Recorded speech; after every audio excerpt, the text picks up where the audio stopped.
Machine learning কোর্সের সপ্তম লেকচারে আপনাদের সবাইকে স্বাগতম।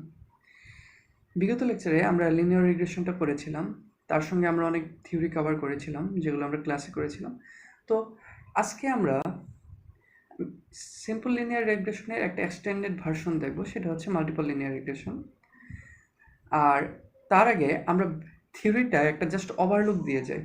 আমরা এটা নিয়ে ইন ডিটেলস কথা বলবো ক্লাসে, কারণ হচ্ছে এটার বিষয়ে আমরা যদি ডিটেলস না জানি, লিনিয়ার রিগ্রেশনটা কি, কেন আমাদের ইউজ করা প্রয়োজন, কেন এটা ভালো, কোথায় আমরা ইউজ করব, কিভাবে আমরা ইউজ করবো, এটা যদি আমরা না জানি তাহলে তো আমরা এটা ইমপ্লিমেন্ট করতে পারবো না, বা আমরা কোথায় এটা ইমপ্লিমেন্ট করবো তা আমরা বুঝতে পারবো না। তো আমরা এখানে জাস্ট একটা সিম্পল একটা ওভারভিউ নিয়ে যাবো ক্লাসে, এটা নিয়ে আমরা ইন ডিটেলস কথা বলবো। আমি এখানে মেইন পয়েন্টগুলো এখানে বলে বলে আগাবো। ওকে, তো শুরু করা যাক।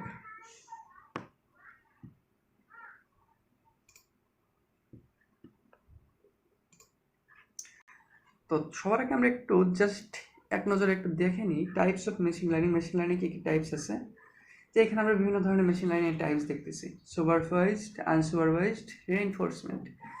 এখন সুপারভাইজড লার্নিং এর আন্ডারেই আসে হচ্ছে দুইটা টাইপ, একটা হচ্ছে ক্লাসিফিকেশন, একটা হচ্ছে রিগ্রেশন। তো আমরা ক্লাসিফিকেশন রিগ্রেশনের একটা পার্ট নিয়ে এখন কাজ করতেছি, এটা হচ্ছে রিগ্রেশন। দেখেন, রিগ্রেশনের কতগুলো হয়: লিনিয়ার রিগ্রেশন, পলিনোমিয়াল রিগ্রেশন, তারপরে সাপোর্ট ভেক্টর রিগ্রেশন আছে, আরও বিভিন্ন ধরনের রিগ্রেশন আছে, নিচে লজিস্টিক রিগ্রেশন আছে। তো রিগ্রেশনে অনেকগুলো পার্ট হয়। তো আমরা এতগুলা কভার না করলেও আমরা বেশ কিছু পয়েন্ট আমরা দেখে ফেলবো, বেশ কিছু কাজ আমরা দেখব। তো এখন হচ্ছে আমরা সিম্পল লিনিয়ার রিগ্রেশন, আমরা গত ক্লাসে যেটা করেছিলাম সেইটার ওভারভিউ এখানে আছে, এটা আমরা ক্লাসে দেখতে পারি। আমরা জাস্ট হচ্ছে যে রিগ্রেশনটা সহজ কথা হচ্ছে একটা ডিপেন্ডেন্ট ভেরিয়েবল, একটা ইন্ডিপেন্ডেন্ট ভেরিয়েবল থাকে। এই দুইটা ভেরিয়েবলের ভিতরে হচ্ছে আমাদের রিলেশনশিপ এস্টাবলিশ করতে হয় একটা বেস্ট ফিট লাইনের মাধ্যমে। ওই লাইনটা কিভাবে ড্র হয় সেটা হচ্ছে এই যে ইকুয়েশন y = mx + c। তো আমরা এটা নিয়ে ক্লাসে ডিসকাস করব। আমরা চলে যাই হচ্ছে মাল্টিপল লিনিয়ার রিগ্রেশনে। তো মাল্টিপল লিনিয়ার রিগ্রেশনে আমি এইখানে তেমন কিছু দেখাবো না, আমি এখানে ইকুয়েশনটা একটু বলে দিই। মাল্টিপল লিনিয়ার রিগ্রেশনে হচ্ছে সিম্পল লিনিয়ার রিগ্রেশনের মধ্যে একটা ভ্যালু না, সে অনেকগুলো ইন্ডিপেন্ডেন্ট ভেরিয়েবল নিয়ে কাজ করে। এটা স্পেশালিটি।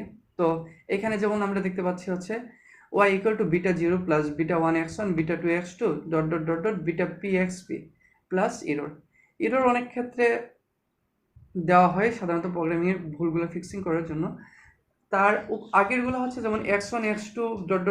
xp, এগুলো হচ্ছে সবগুলো ইন্ডিপেন্ডেন্ট ভেরিয়েবল। এখন এমন তো হতে পারে যে আমার গাড়ির প্রাইসটা শুধু ইঞ্জিনের পাওয়ারের উপরই ডিপেন্ডেন্ট না, আরও বিভিন্ন জিনিসগুলোর উপর ডিপেন্ডেন্ট, যেমন হচ্ছে কালারের উপর ডিপেন্ডেন্ট, কোম্পানির নেমের উপর ডিপেন্ডেন্ট। কোম্পানির নেমটা তো রিগ্রেশনে দিব না, তো হচ্ছে কোম্পানির ব্র্যান্ড ভ্যালুর উপর ডিপেন্ডেন্ট। তো এই বিষয়গুলো যে আছে, তো এটা তো একটা বিষয়ের উপর ডিপেন্ডেন্ট না। তো সেই ক্ষেত্রে হচ্ছে আমরা সিম্পল লিনিয়ার রিগ্রেশনটা অ্যাপ্লাই করতে পারি না, কারণ সিম্পল লিনিয়ার রিগ্রেশনে তো আমরা জাস্ট একটা ভ্যালু দিই, একটা ইন্ডিপেন্ডেন্ট ভ্যালু চাই, তার উপর একটা ডিপেন্ডেন্ট ভ্যালু পাই। কিন্তু এই ক্ষেত্রে তো অনেকগুলো ইন্ডিপেন্ডেন্ট ভেরিয়েবল, যেহেতু এখানে অনেকগুলো ইন্ডিপেন্ডেন্ট ভেরিয়েবল, সেহেতু হচ্ছে আমরা এখন এখানে মাল্টিপল লিনিয়ার রিগ্রেশন অ্যাপ্লাই করব। মাল্টিপল লিনিয়ার রিগ্রেশনটা আমরা কিভাবে অ্যাপ্লাই করতে পারি তা আমরা একটু এখন দেখব। আচ্ছা, মাল্টিপল লিনিয়ার রিগ্রেশনটা ইমপ্লিমেন্টেশনের ক্ষেত্রে আমরা আমাদের আগের প্রজেক্টের ভিতরেই করব।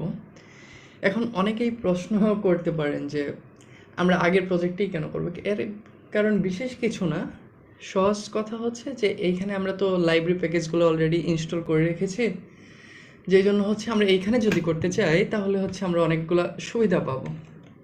ঠিক আছে, যেমন হচ্ছে এই যে এখানে এক্সটার্নাল লাইব্রেরিগুলোতে গেলে আপনারা বিভিন্ন ধরনের পাইথনের লাইব্রেরিগুলো পাবেন, যে লাইব্রেরিগুলো আমার হয়তো আবার ইনস্টল করতে হতো, যার জন্য হচ্ছে আমি এইখানেই করতেছি।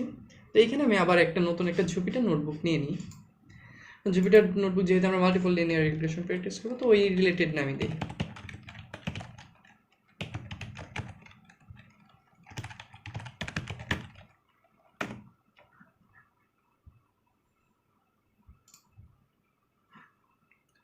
ওকে, আমার ফাইলটা তৈরি হয়ে গিয়েছে। আমরা এখন এইখানে আস্তে আস্তে আমরা রিগ্রেশন মডেলটা ইমপ্লিমেন্ট করি। তো এই ক্ষেত্রে আমরা প্রথমে যে দুইটা লাইব্রেরি ইম্পোর্ট করব সেটা হচ্ছে একটা পান্ডা আর একটা ম্যাটপ্লট লাইব্রেরি, কারণ এই দুইটা লাইব্রেরি আমাদের খুব প্রয়োজন হবে এই মডেলটা বিল্ড আপের ক্ষেত্রে। তো আমরা ইম্পোর্ট করি এসপিডি। আরেকটা হচ্ছে ম্যাটপ্লট লাইব্রেরি। আমরা যদি প্লটিং করি, আমরা মনে হয় না এই প্রজেক্টে প্লটিং করব তারপরে ইম্পোর্ট করে রাখি। আমরা প্লটিং করব বলতে আজকে করব না, আমরা আস্তে আস্তে যখন শিখবো এই মডেলটাকে কীভাবে আমরা প্লট করতে হয় সেটা আমরা দেখব। কিন্তু তার আগে হচ্ছে আমাদের ম্যাটপ্লট লাইব্রেরিটা বা ভিজুয়ালাইজেশনটা আমরা আগে ক্লাসে দেখে নিব। ম্যাটপ্লট লাইব্রেরির আমরা হচ্ছে পাইপ্লটটাকে ইম্পোর্ট করি।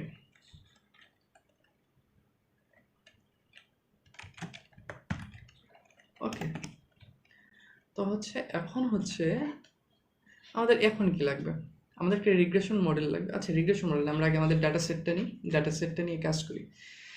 তো আমরা কোন ডাটা সেটটা ইউজ করবো এটা যদি আমরা দেখি,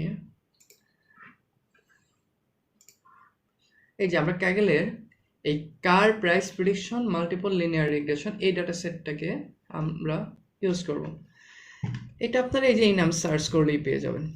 তো এই ডাটা সেটটার ক্ষেত্রে কি কি জিনিস আছে, আমরা যদি এটাকে ডাউনলোড করে নিই, ডাউনলোড করলে আমরা এরকম একটা ফোল্ডার জিপ ফাইল পাবো। জিপ ফাইলটাতে এরকম দুইটা ফাইল থাকবে, একটা হচ্ছে কার প্রাইস অ্যাসেসমেন্ট আর একটা হচ্ছে ডাটা ডিকশনারি। তো কার প্রাইস অ্যাসেসমেন্টের ভিতরে আমরা যদি যাই, আমরা এই যে এই মেইন সিএসভি ফাইলটা পাবো, যে এটার উপর আমরা প্রেডিকশনগুলো করব। আর হচ্ছে আপনারা যেটা করবেন, এই লাস্টে থেকে দু তিনটা মানে ফাইল জাস্ট কপি করে নিন, কপি করে এগুলো রিমুভ করে দিন। এতে হচ্ছে যে আপনাদের যেহেতু এখনও হচ্ছে কমপ্লেক্স ডাটা স্প্লিট দেখায়নি, সেহেতু হচ্ছে এইগুলো দিয়ে পরবর্তীতে আপনারা এটাকে মডেলটাকে প্রেডিক্ট করতে পারবেন। তো হচ্ছে এটা গেল। আর এখানে কোন ফাইলটার কি নেম এবং ওই নেমটা দিয়ে কি বুঝিয়েছে এই জিনিসটা যদি আমরা দেখতে যাই, সেটা হচ্ছে আমরা এই যে এইটাতে যাব, ডাটা ডিকশনারিতে। ওই যে এই ডাটা ডিকশনারিটা ওপেন করলে যে কোন কলামটা কি মিনিং করেছে এটা আমরা পাবো, ঠিক আছে? তো এটা আমরা এখানে পেলাম। পাওয়ার পরে এখন আমরা যাব হচ্ছে যে না, আমরা এটাকে দেখে বা এই ভ্যালুগুলো দেখে আমরা যদি আমাদের সিস্টেমে প্লট করতাম, তাহলে আমরা দেখতে পেতাম যে এইখানে হচ্ছে লিনিয়ার রিগ্রেশন, মাল্টিপল লিনিয়ার রিগ্রেশনটা ফিট করানো যায়। তো যার কারণে হচ্ছে আমরা এখন এখানে মাল্টিপল লিনিয়ার রিগ্রেশনটা ফিট করাবো। তো মাল্টিপল লিনিয়ার রিগ্রেশন ফিট করানোর আগে তাহলে আমরা আমাদের ডাটাটাকে ইম্পোর্ট করতে হবে বা লোড করতে হবে। তাহলে আমরা আমাদের ডাটাটাকে লোড করি। তার আগে হচ্ছে ওই যে এইখানে যে ফাইলটা আছে না, এখান থেকে কার প্রাইস অ্যাসাইনমেন্ট এইটা কপি করে এই যে এই প্রজেক্টের ভিতরে পেস্ট করে নিই। পেস্ট করে নেওয়ার পরে আমরা হচ্ছে আস্তে আস্তে এখানে আমরা এখন সহজে ইম্পোর্ট করতে পারবো। দেখি আমরা কিভাবে ইম্পোর্ট করতে পারি। ডেটা ফ্রেম, এটা একটা জাস্ট ভেরিয়েবলের নাম দিলাম pandas dot data frame. Data frame কি আমরা দেখব, pandas ডট লাইব্রেরিটা আমরা যখন দেখবো তখন আমরা দেখবো, কিন্তু আমরা আপাতত জানি জাস্ট এইভাবে জাস্ট একটা CSV ফাইল ইম্পোর্ট করতে হয়। ডেটা ফ্রেমটা কি, ডেটা ফ্রেমটা খুবই ইম্পর্টেন্ট একটা জিনিস, এবং এটা নিয়ে আমরা একটা ডিটেলস লেকচার দেখবো। ডেটা ফ্রেম নিয়ে কীভাবে খুব ধরনের কাজ করা যায় আমরা আস্তে আস্তে দেখব। তো pd ডট রিড CSV, এখন হচ্ছে আমার এই ফাইলটা কি কার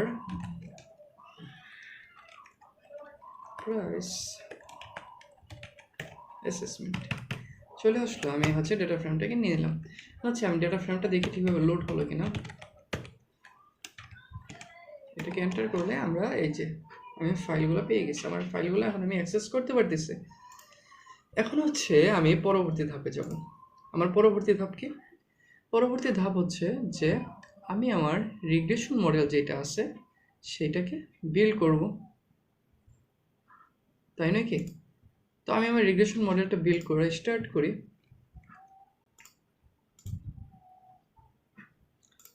তো হচ্ছে এটার জন্য আমার আরেকটা ফাইল ইম্পোর্ট করতে হবে।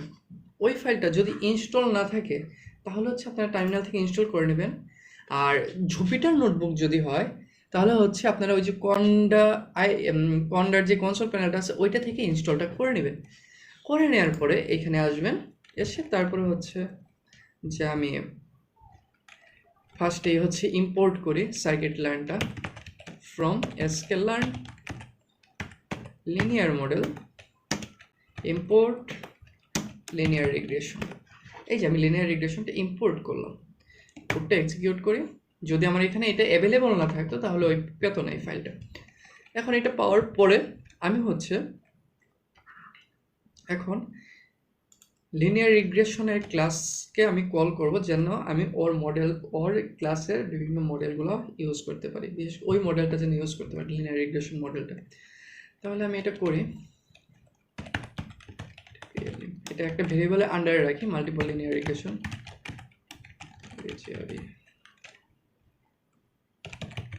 অন কার।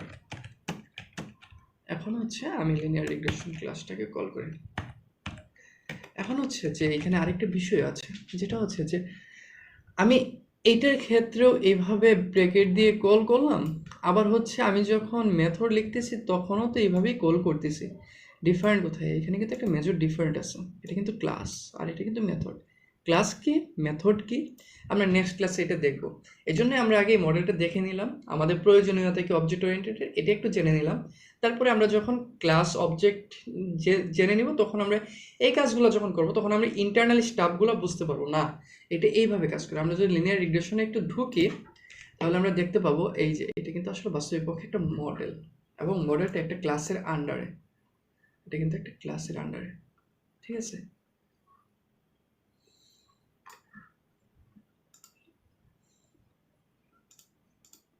তো আমরা এখানে আসলাম, আসার পরে হচ্ছে আমরা লিনিয়ার রিগ্রেশন ইনিশিয়ালাইজ করে ফেললাম। ইনিশিয়ালাইজ করার পরে আমি এখন আমার মডেলটাকে ফিট করব। তাহলে মাল্টিপল লিনিয়ার রিগ্রেশন অন কারকে ফিট করানোর জন্য ফিট নামে একটা হচ্ছে কি আছে বলবো এটাকে, একটা মেথড আছে, যে মেথডটা দিয়ে আমার মডেলটাতে আমি ফিট করাবো। এখন এখানে আমার একটা মাল্টি ডাইমেনশন দিতে হবে, আমি মাল্টি ডাইমেনশনটা দিয়ে দিচ্ছি। মাল্টি ডাইমেনশন কি, এটা আমরা পান্ডা হ্যাঁ আমরা যখন নামপাই এরিয়া দেখবো ওই সময়, এবং পান্ডার ক্ষেত্রেও কিছুটা পাবো, নামপাই এরিয়ার ক্ষেত্রে পাবো, দুইটার ক্ষেত্রেই পাওয়া যায়, কারণ পান্ডাটা বেসিক্যালি নামপাই এরিয়ার উপরে কাজ করে। তো নামপাই এরিয়াটা আমরা যখন দেখবো তখন এগুলো আমরা আস্তে আস্তে আরও ক্লিয়ার হয়ে যাবে। তো এখানে আপাতত মাল্টি ডাইমেনশন আমরা দিয়ে দিই। আমরা এখানে কি কি প্যারামিটার দেবো সেটা তো আমাদের জানতে হবে। এখানে আমরা কোন কোন প্যারামিটারগুলো দেবো এটা যদি আমরা না বুঝি তাহলে তো লাভ নেই। আমরা যদি মুখস্থ বিদ্যার মতো আমি যা করাইলাম, স্যার যা করাইলাম, আমি এইটাই ট্রাই করলাম, আমি জিনিসটা বুঝলাম না, তাহলে তো লাভ নেই। আমি এখন দেখি আমি আসলে এখানে কী কী দিতে চাচ্ছি। এখানে হচ্ছে যে যেহেতু লিনিয়ার রিগ্রেশনে ইন্টিজার নিয়ে কাজ করে, আমি এখানে ইন্টিজার ভ্যালুগুলো যেগুলো ইম্পর্টেন্ট সেগুলো দেব। আবার অনেক সময় এই যে এইগুলো নিয়েও কাজ করা যায়, এইগুলোকে কি ডাটা বলে, ক্যাটাগরিক্যাল ডাটা না? আচ্ছা, তো ওইগুলোকেও ইন্টিজারে কনভার্ট করে করা যায়, কিন্তু আমরা ওইটাতে যাচ্ছি, আমরা এইটাতেই রইলাম, ইন্টিজার ভ্যালুগুলো দিব, আর এখান থেকে আমরা আউটপুট পাবো। এখানে আরেকটা বিষয় হচ্ছে যে আমার কোনটা ডিপেন্ডেন্ট ভেরিয়েবল কোনটা ইন্ডিপেন্ডেন্ট ভেরিয়েবল সেটা আমার চিনতে হবে। যেমন আমি পুরো সিস্টেম থেকে কি প্রেডিক্ট করব, প্রাইস।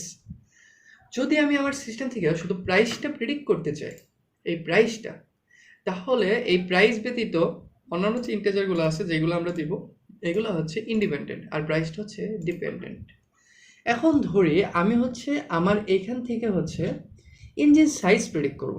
কি, ইঞ্জিন সাইজটা প্রেডিক্ট করবো, সেই ক্ষেত্রে হচ্ছে ইঞ্জিন সাইজটি ডিপেন্ডেন্ট হবে, বাকিগুলো ইন্ডিপেন্ডেন্ট হবে। তো আপনার জানতে হবে আপনি কি প্রেডিক্ট করতে চাচ্ছেন এবং আপনার কি কি ইন্ডিপেন্ডেন্ট ভেরিয়েবল আছে, সেই অনুযায়ী আপনি দিতে পারবেন।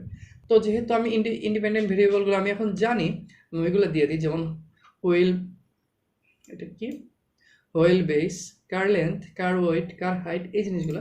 তো আমি এগুলো একটা একটা করে দিয়ে দিই। এখানে হচ্ছে এই কলামগুলোর নাম দিয়ে দিতে হবে। তো আমি কলামগুলোর নাম দিয়ে দিই। প্রথমে হচ্ছে আমার কি লাগবে, হুইল বেস, হুইল বেস দিলাম, কার লেন্থ,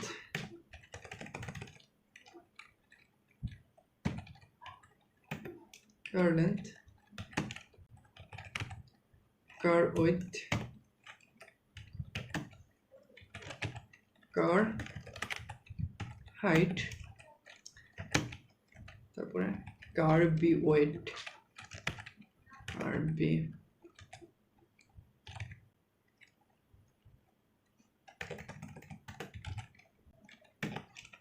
এইটা, তারপরে হচ্ছে ইঞ্জিন সাইজ, ইঞ্জিন সাইজ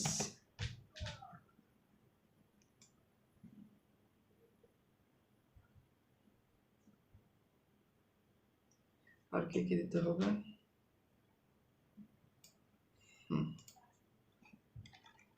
তারপরে হচ্ছে বড় রেশিওটা দিয়ে দিই, বড় রেশিও। তারপরে হচ্ছে স্ট্রোক, তারপরে কম্প্রেশন রেশিও, তারপরে হর্স পাওয়ার,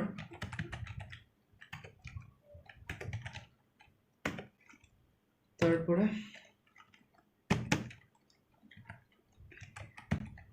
পিক আরপিএম, সিটিএমপিজিটা দিয়ে দিই, তারপরে হচ্ছে হাইওয়ে এমপিজি। এই যে এগুলো কি আমার ইন্ডিপেন্ডেন্ট ভেরিয়েবল। প্রথমে আমি ইন্ডিপেন্ডেন্ট ভেরিয়েবলগুলো দিলাম, এখন হচ্ছে আমার ডিপেন্ডেন্ট ভেরিয়েবলটা আমি দিয়ে দেব। আমার ডিপেন্ডেন্ট ভেরিয়েবল কি প্রাইস, তাহলে আমি ওই ভেরিয়েবলের থ্রুতে প্রাইস কলামটা কল করি, প্রাইস কলামটা আমি কল করে নিলাম। এই তো আমার সিস্টেমে ফিট করার ট্রাই করি। এখন হচ্ছে আমি যে সবগুলো কলাম দিয়েছি আপনারা সবগুলো কলাম দেবেন না, বিষয়টা এমন না। আপনার জানতে হবে যে যে কলামগুলো আপনার কাছে ইম্পর্টেন্ট বা আমার মডেলের কাছে ইম্পর্টেন্ট ওই কলামগুলো আমি এটাতে দেব। আর যে কলামগুলো আমার ইম্পর্টেন্ট না ওই কলামগুলো তো আমার দেওয়ার প্রয়োজন নেই বা আমার মডেলকে ভারী করার প্রয়োজন নেই। এতে আমার রিগ্রেশনে ভুলও আসতে পারে, রিগ্রেশনের ওয়েটটা ঠিকভাবে নাও আসতে পারে। তো আমি এটা যেন বুঝে বুঝে আগাই, ঠিক আছে? তো তারপরে হচ্ছে যে এখন আমারটা তো রিগ্রেশন আমি তৈরি করলাম, ফিট করলাম। এখন আমি একটু একটা প্রেডিক্ট করে দেখি আমারটা ঠিকভাবে কাজ করে কিনা। তো এটার জন্য আরেকটা মেথড আছে মাল্টিপল লিনিয়ার রিগ্রেশন, সেটা হচ্ছে প্রেডিক্ট।